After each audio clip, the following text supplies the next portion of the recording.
Hey everyone, and welcome to your deep dive. Get ready to conquer those confidence hurdles because today we're diving deep into the world of real estate Yeah. with top coach Jared James Absolutely. to uncover the secrets of unshakable confidence. Right. And the best part is these principles apply whether you're selling houses or That's it. selling your next big idea. That's right. We're going beyond closing deals and tapping into the core of what makes us feel truly confident.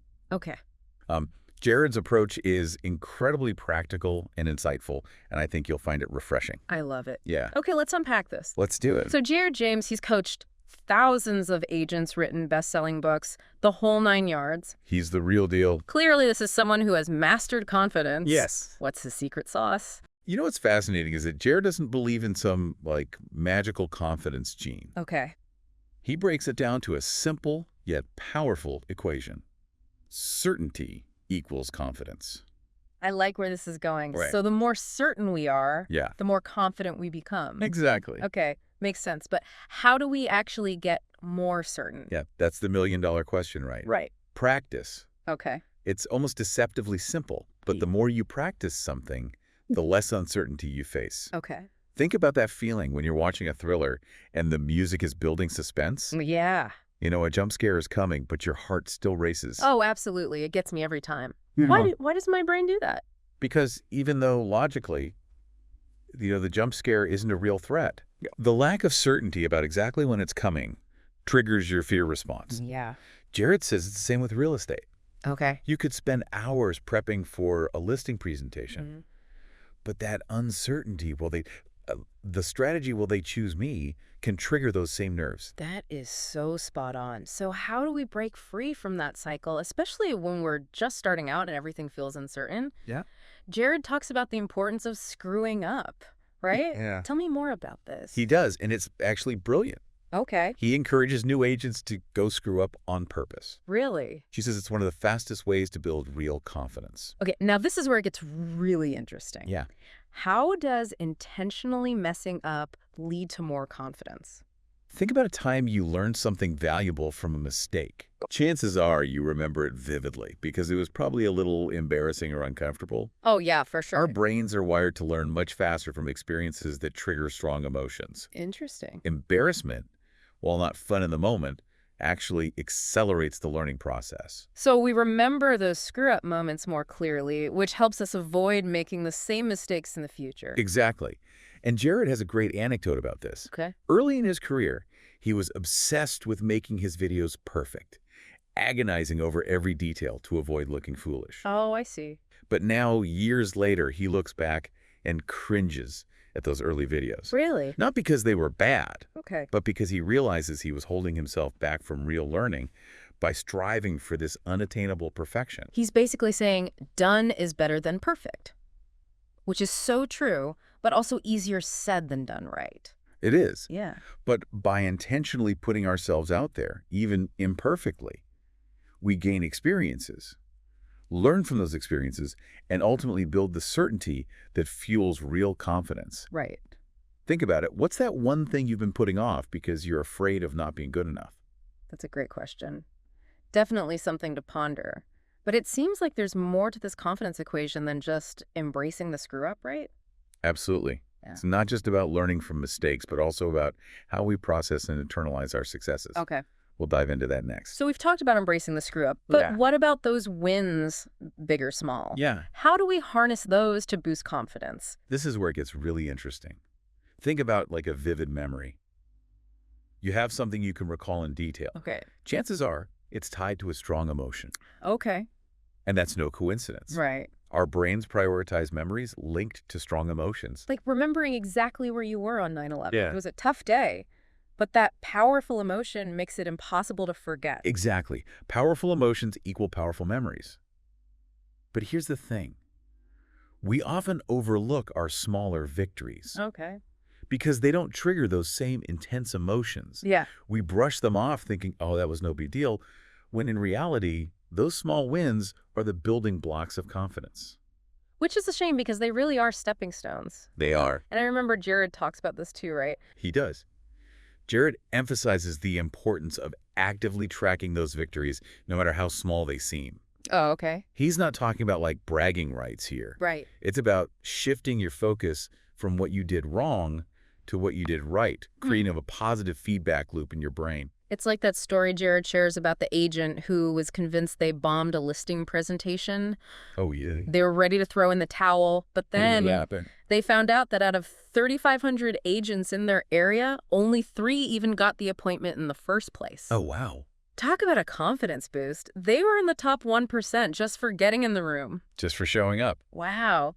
It completely changes the narrative. It does. Suddenly, not getting the listing doesn't feel like a failure. Right. It's more like, hey, I was one of the select few who even got a shot. Exactly. I can see how that mindset shift would be huge for building confidence. It's huge. And it's not just about single events. It's about recognizing patterns. Okay. Let's say you're preparing for a big presentation. Mm-hmm. Instead of focusing on the one time you stumbled over your words in a team meeting, Yeah.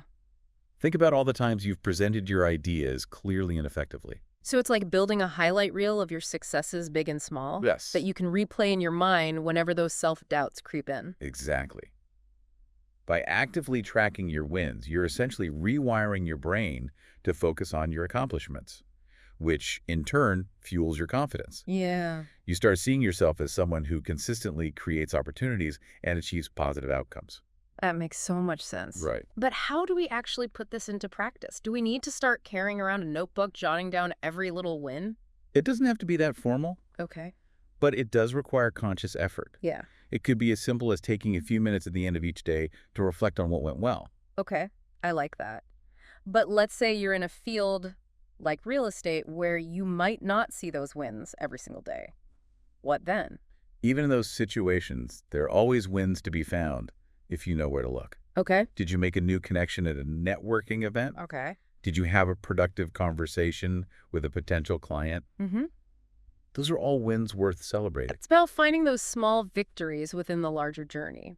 But even with all this talk about celebrating wins and embracing screw-ups, Yeah. there's still a missing piece to this confidence puzzle, isn't there? Yeah, I think so.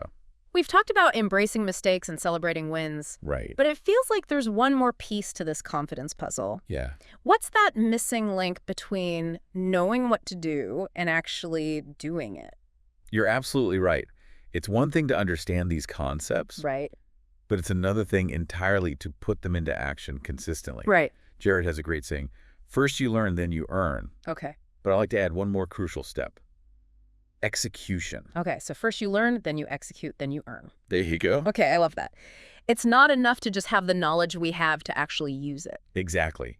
You can feel super confident in your understanding, but if you don't translate that into action, it won't get you very far. Right. Think about it in the context of real estate. Yeah. You could spend hours studying the market, learning sales techniques, mastering your pitch. Okay. But if you never schedule those showings or make those calls, You're not going to close any deals. It's like having a driver's license, but never actually getting behind the wheel. precisely.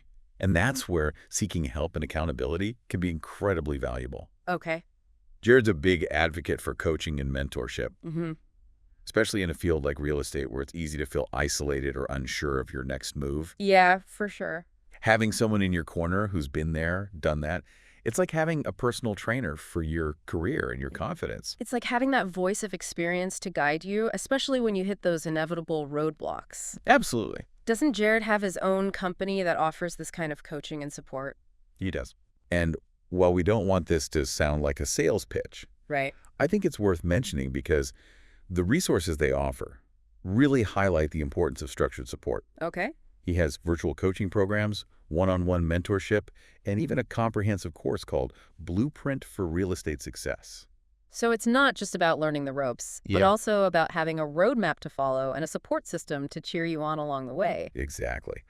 His Blueprint course, for example, equips agents with proven frameworks and strategies for handling a wide range of situations, everything from nailing listing presentations to negotiating deals. Wow. It's like having a playbook for navigating the real estate world with confidence, even when those unexpected curveballs come your way. It takes the guesswork out of it, which can be incredibly empowering, especially when you're just starting out. For sure. Instead of feeling lost or unsure, you have a clear path to follow, backed by proven strategies. Exactly. It all comes back to that equation.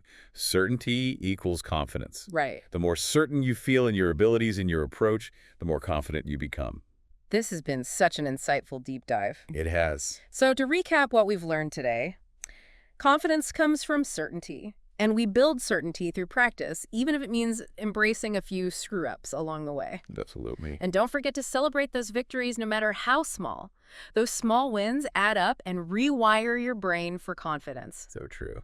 And finally, remember that execution is key. Yes. And having a support system, whether it's a coach, a mentor, or even a trusted friend, can make all the difference in taking that leap from knowledge to action. Couldn't agree more. Amazing. This has been fantastic. Yeah, this was fun. Thank you so much for joining us today and sharing these awesome insights. My pleasure. And for everyone listening, thank you for joining us for this deep dive into the world of confidence. We'll see you next time.